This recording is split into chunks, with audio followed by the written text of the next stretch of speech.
Hello. नमस्कार दोस्तों, कैसे हो आप सब लोग। एक्सपेक्ट करता हूँ कि आप सभी लोग हेल्दी होंगे।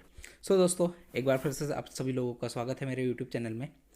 दोस्तों, आज हम लोग बात करेंगे बर्ड फ्लू के बारे में कि बर्ड फ्लू क्या है, बर्ड फ्लू के लक्षण क्या होते हैं, या किस तरह की बीमारी होती है, कैसे फैलता है। और जो सबसे बड़ा मिथ जो होता है कि मतलब कि अगर इन्फेक्टेड कोई मुर्गी है या चिकन है तो उसको खाने से आपको बर्ड फ्लू हो सकता है या किस सिचुएशन में नहीं होगा, इसके कौन कौन से डायग्नोस्टिक टेस्ट होते हैं और इससे कैसे कैसे आपको बचा जा सकता है। दोस्तों, बर्ड फ्लू के बारे में मैं सबसे पहले आपको बताना चाहूँगा कि बर्ड फ्लू एक तरह का एवियन इन्फ्लुएंजा है। मतलब एवियन इन्फ्लुएंजा के नाम से भी जाना जाता है। यह एक ऐसी बीमारी है या एक ऐसे तरीके का इन्फ्लुएंजा है जो पंछियों में पाया जाता है। मतलब जो बर्ड्स होती है उनको होता है वो वाला जो इन्फ्लुएंजा होता है जो बर्ड्स को होता है वो वाला इन्फेक्शन है। यह एक ऐसा वायरल इन्फेक्शन है जो पंछियों से इंसानों और अन्य जानवर को भी लग सकता है। मतलब बेसिकली ये जो बीमारी है यह है तो पंछियों की, लेकिन यह पंछियों से जो दूसरे ह्यूमन से इंसान हैं या जो दूसरे जानवर हैं उनको भी लग सकता है। तो इसके लिए जो रिस्पॉन्सिबल वायरस है उसका नाम होता है H5N1 वायरस से होने वाला इन्फ्लुएंजा है जो पंछियों के अलावा जानवरों को भी हो सकता है। दोस्तों, बर्ड फ्लू की सबसे पहले जो पहचान हुई थी वो H5N1 नाम के वायरस से हुई थी कि इसके लिए जो रिस्पॉन्सिबल वायरस है वो H5N1 है। और इसकी वो पहली बार 1997 या मतलब 1997 में देखा गया था इंसानों में। दोस्तों, अगर हम बात करें कि बर्ड फ्लू होने के लक्षण क्या क्या हो सकते हैं तो दोस्तों इसके जनरली लक्षण यही होते हैं कि जो अदर इन्फ्लुएंजाज होते हैं, दूसरे तरह के जो इन्फ्लुएंजा होते हैं उसी की तरह कुछ कुछ इसके हैं।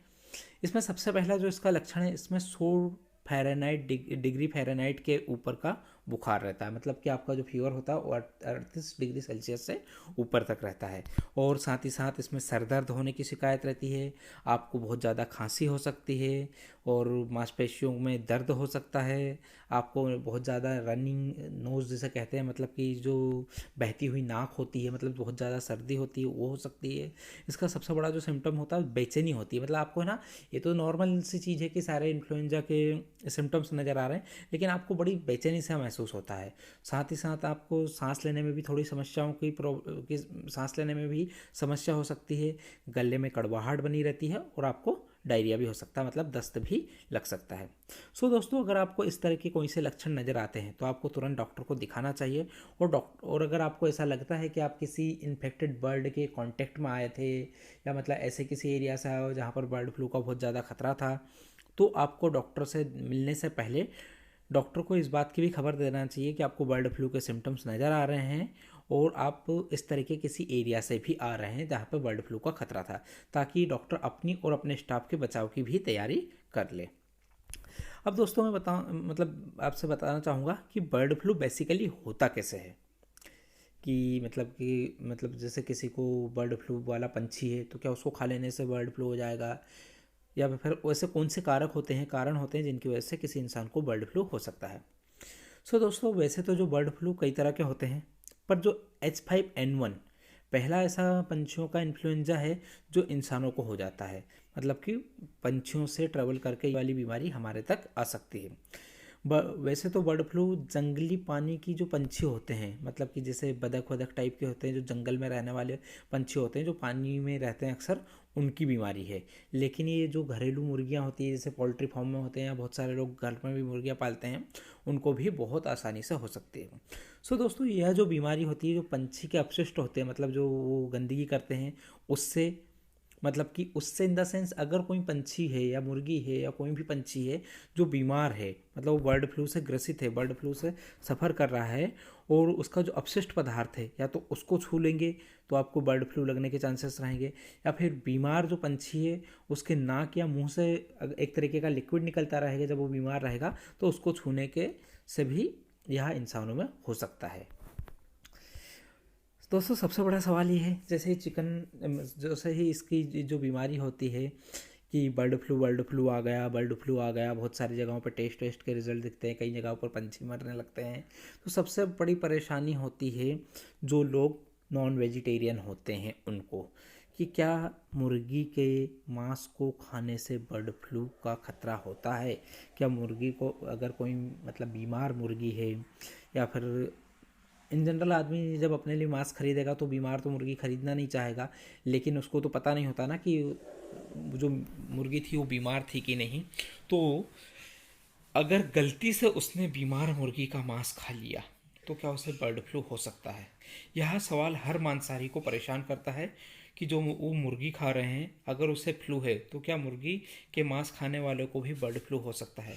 तो आपको यह जान लेना चाहिए कि अगर इन्फेक्टेड मुर्गी के मांस या उसके अंडे को अच्छी तरीके से आप पकाएं तो यह नुकसान नहीं देगा। मतलब कि जो इन्फेक्टेड बर्ड हैं उनके अगर जो आप उनके मांस को खाते हो, कोई भी अगर उसके मांस को खाता है और अगर वो जो मांस है वो बहुत अच्छी तरीके से पका हुआ हो तो उसके मांस से आपको बर्ड फ्लू नहीं होगा।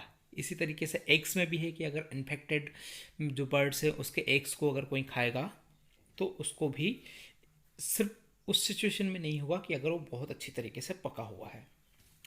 मतलब कि 165 फ़ारेनहाइट या 74 डिग्री सेल्सियस के ऊपर इस टेम्परेचर के ऊपर अगर पकाया हुआ भोजन है तो उसमें मांस सुरक्षित होता है।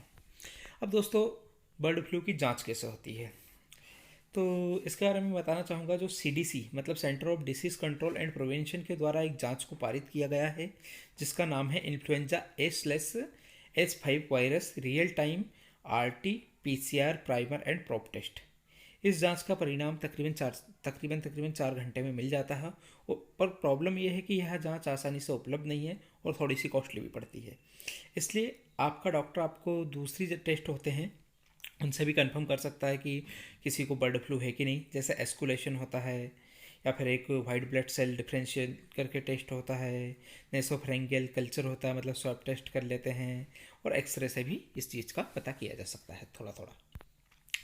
अब दोस्तों अगर हम बात करें कि बर्ड फ्लू से बचाव के रखना है तो किस तरीके से रहें, इसके लिए दोस्तों वैसे तो बर्ड फ्लू से बचाव रखने के लिए बहुत ज़्यादा टफ नहीं है, लेकिन इसके लिए मैं आपको कुछ टिप देना चाहूँगा कि अगर आप बर्ड फ्लू से बच के रहना चाहते हैं तो खुले हुए जो बाज़ार होते हैं उसमें बिल्कुल ना घूमें। मोस्टली आप अगर जब बर्ड फ्लू का खतरा हो रहा है, जब आपको ऐसी खबर सुनने को मिलने लग जाए जैसे न्यूज़ में या फिर न्यूज़पेपर्स में ये वाली खबरें चलने लग जाए कि भैया वहाँ पर इतने टेस्ट पॉजिटिव हुए हैं, वहाँ पर इतने पक्षी मारे गए हैं बर्ड फ्लू की वजह से, तो आपको खुले हुए बाज़ारों से बचना चाहिए। सबसे ज़्यादा खतरा रहता है जो पंछियों के बाज़ार होते हैं उसमें जाने से बचना चाहिए। जैसे मुर्गी पालन केंद्र होते हैं, जो पोल्ट्री फार्म होते हैं, इनमें नहीं जाना चाहिए, इनसे दूर रहना चाहिए, किसी भी तरह के पंछियों से दूर रहना चाहिए। और सबसे बड़ी चीज़, अगर आप मांसाहारी हैं तो अच्छी तरह पकाए बिना मांस या अंडों को ग्रहण नहीं करें। तो ये बचाव के टिप्स हैं। सो दोस्तों आज हमने बात करी बर्ड फ्लू के बारे में। अगर आपको मेरी दी हुई जानकारी पसंद आई है और आप आगे चल के ऐसे ही हेल्थ कॉन्शियस वीडियोस को और देखना चाहते हैं, ऐसी जानकारी और जानना चाहते हैं, तो प्लीज़ मेरे साथ बने रहें और मेरे चैनल को लाइक करें, शेयर करें एंड सब्सक्राइब करें। Have a great day.